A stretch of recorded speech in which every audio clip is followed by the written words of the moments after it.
이제 아리스토텔레스의 이 윤리학 또 행복론을 기독교인으로서 한번 제가 적용을 해봤으면 좋겠습니다. 왜냐하면 아리스토텔레스의 그런 철학 안에도 역시 진리적인 요소가 있거든요. 일반 은총적인 측면에 봤을 때 말이에요. 어, 아리스토텔레스는 이 관조적 삶이 제일 행복한 삶이다. 그리고 그 안에는 신에 대한 어떤 그 관조가 들어간다. 이렇게 이야기를 했는데, 이 관조라는 것은 그 원래 단어의 의미로 봤을 때는 뭔가를 이렇게 본다는 거예요. 이렇게 꿰뚫어서 본다. 그러니까 지성으로서 사물의 이치를, 인생의 이치를 이제 꿰뚫어서 보는 것을 관조라고 이렇게 할 수 있겠죠. 그죠? 그런데 현대 한국 사회에서 또 특별히 21세기 한국 사회를 살아가는 그리스도인으로서 이런 관조적 삶이 가능할까? 예. 제가 봤을 때는 굉장히 힘든 것 같아요. 왜냐면은 스마트폰이 뭐 늘 이제 우리를 유혹하고 있고 또 인터넷이 늘 접속 가능하기 때문에 뭔가 이렇게 찬찬히 생각하고 뭔가 이렇게 꿰뚫어 보기 위해서 이게 그것을 계속해서 이제 파고드는 그런 것들이 굉장히 이제 힘들어지거든요. 예, 힘들어져요. 그러면 이제 어떻게 하는 것이 좋을까? 제가 생각했을 때는 좀 인터넷 사용 시간을 줄이고 좀 이렇게 독서하는 시간을 늘린다든지 또 기도하는 시간을 늘린다든지 이런 노력이 필요한 것 같아요. 예. 제가 지난주에 이 장대익 교수님이 쓴 그런 이제 글을 하나 읽었는데 거기서도 그런 내용을 이야기하더라고요. 워낙 이제 이 세상이 인터넷 때문에 막 사분오열되고 혐오 막 또 뭐 상대방에 대한 비난 이런 것들이 많잖아요, 요즘은. 그러니까 그런 것들을 좀 끊어내기 위해서는 인터넷을 아예 안 할 수는 없겠지만 좀 절제가 필요하다. 뭐 이런 이야기를 하시더라고요. 특별히 여러분, 저는 그리스도인으로서 성경을 묵상하기 위해서 시간을 좀 많이 할애하고 또 기도하기 위해서 시간을 많이 좀 떼놓는 거 이런 것들이 굉장히 필요하다고 생각합니다. 예. 그런 것이 정말 이 우리의 신앙에 도움이 될 뿐만 아니라 우리의 행복에도 분명히 도움이 될 것이라고 저는 믿고 있습니다. 그 다음에 또 한국 사회에서 윤리적인 삶이 과연 또 가능할까 이런 질문을 해볼 수 있거든요. 아리스토텔레스에 따르면은 이 윤리는요 감정과 굉장히 밀접한 관련이 있는 것이거든요. 예, 그래서 이 좋은 감정이 형성돼 있으면은 또 윤리적으로 바른 판단을 내릴 수가 있는데 현대 한국 사회에서의 이 감정은 지배적인 감정은 혐오라고 볼 수 있어요. 예, 혐오. 예. 한때 그 하이데거가 그 유럽 사람들의 그런 어떤 지배적인 정서, 감정은 그 이제 불안이다 이렇게 이야기했어요. 예, 하이데거가 말하는 근본 기분, 예, 근본 기분은 바로 불안이다 뭐 이렇게 이야기했는데 제가 생각했을 때 오늘 오늘날 이 한국 사회의 근본 기분은 바로 이 혐오라는 것 같아요. 혐오. 예, 뭐 인터넷이라든지 뭐 이 어쨌든 이런 SNS 있는데 보면은 뭐 혐오가 가득하잖아요. 예, 정치인들도 계속해서 이 혐오 문화를 부추기고 말이죠. 예. 그런 상황에서 윤리적으로 바른 행동이 나온다는 것은 거의 불가능하죠. 그냥 우리 편의 행동이냐 아니면은 너희 편의 행동이냐 예, 이런 진영 논리 속에서 어떤 윤리적인 판단이 이제 불가능하게 됐어요.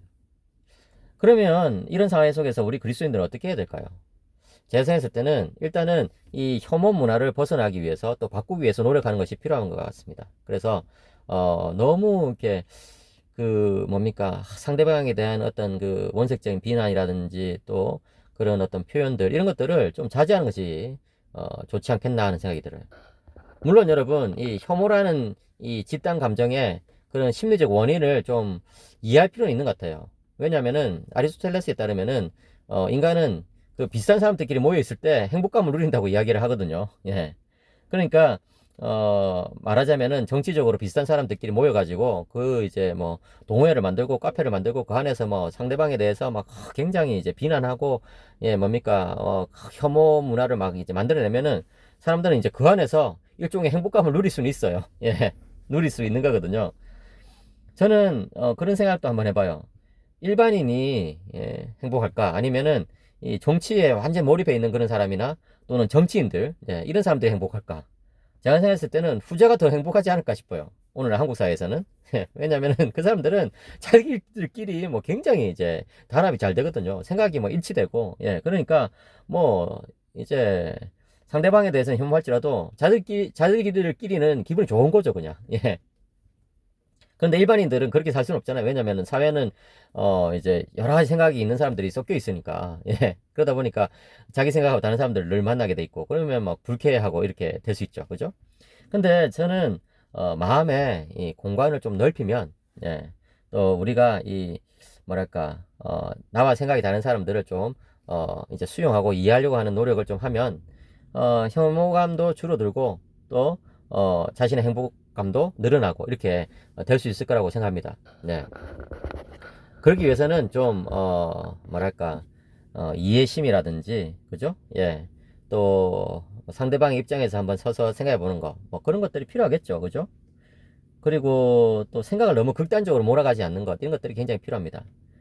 예. 그 조너선 하이트라는 그 미국의 사회학자, 심리학자, 뭐 철학자 이렇게 부를 수 있겠는데 그 사람은 인터넷이 이제 발달하면 발달할수록 정치 양극화가 더 심해진다는 거예요. 예, 굉장히 이제 사람들이 분열되는데 어, 그 안에서 또 이 극단적인 견해를 주장하는 사람들이 더 인기를 끈다는 것이죠. 예, 실제로 그렇거든요. 뭐 말을 막 거칠게 할수록 사람들이 더 좋아해요. 예. 왜냐면은 혐오하는 그 대상을 막 이제 비판해 주니까. 그리고 그걸로 인해서 자기는 또 오히려 쾌감이 생기니까. 그리고 또 이제 어떤 뭡니까 균형을 맞추고 있는 그런 사람들이 어, 인기를 얻지 못한다. 네, 양쪽으로부터 비난받기가 굉장히 쉽죠. 그런 어떤 이야기를 조노슨 하이트가 하는 것을 이제 제가 들은 적이 있습니다. 직접 그 사람과 이제 만나가지고 대화하면서. 근데 참 그런 것 같아요. 이런 사회 속에서 우리는 특별히 그리스도인의 미덕을 갖추기 위해서 노력할 필요가 있는데 그 중에 한 가지가 저는 이 용서라고 생각합니다. 용서. 예. 나와 생각이 다른 사람을 좀 용서하고 이해하려고 하는 그런 노력. 예. 아우구스티누스는요, 이 요한서강 강의 7장 1절에서 그런 말을 한 적이 있습니다. 사랑만이 용서합니다. 마음에서 사랑을 빼어 보십시오. 증오만 지닌 채 용서할 줄 모르게 될 것입니다. 마음에 사랑이 있다면 사랑은 틀림없이 용서합니다. 사랑은 옹졸하지 않기 때문에 그렇습니다. 예. 아주 멋진 그런 말이죠. 그죠? 네. 사랑하면 용서할 수 있다는 것이죠. 이 용서가 지닌 이 이제 특성은요, 개인적인 차원에서만 나타난 것이 아니라 또 사회적인 차원에서도 나타날 수 있습니다. 그런 것들에 대해서 니콜라스 월터스프라는 이 이제 미국의 기독교 철학자가 정의와 사랑이라는 책에서 또 한 챕터를 전체적으로 다뤘죠. 용서의 문제를. 예. 그리고 또 데스몬드 투투 주교, 예. 그, 그 뭡니까? 남아공의 그 주교였던 그분도 이 용서가 있어야지만 이 사회의 정의가 또 회복될 수 있다. 이런 이야기를 했거든요. 그래서 이 그리스도인들은 혐오 사회 속에서 용서의 문화를 좀 실천하는 사람이 되어야 되지 않을까 이렇게 생각하고 또 사랑과 정의를 함께 추구하기 위해서 같이 노력할 필요가 있습니다. 이 정의만 너무 생각하다 보면은 이 사랑이란 것에 대해서 무시하게 되거든요. 예. 그리스도인들은 이 세상에서 하나님이 하시는 일이 바로 사랑의 일이라는 것을 잘 알고 있지 않습니까? 그 사랑의 일은 화목으로 나타납니다. 그래서 내가 참 받아들이기 힘든 사람과 하나 되기 위해서 노력하고 화목하기 위해서 노력하는 것 이런 것들이 아주 필요한 일이라고 저는 생각합니다. 저는 그 아리스토텔레스의 이 행복론에서부터 출발해 가지고 이제 오늘날 한국 사회의 혐오 문화 또 정치적인 그런 어떤 양극화 양분화 현상 네, 그리고 또 그것을 극복하기 위한 용서 사랑 화목 이런 것에 대해서 여러분들과 한번 나눠봤는데 한번 여러분들이 이런 것들을 생각해 보시면 좋겠습니다. 네, 감사합니다.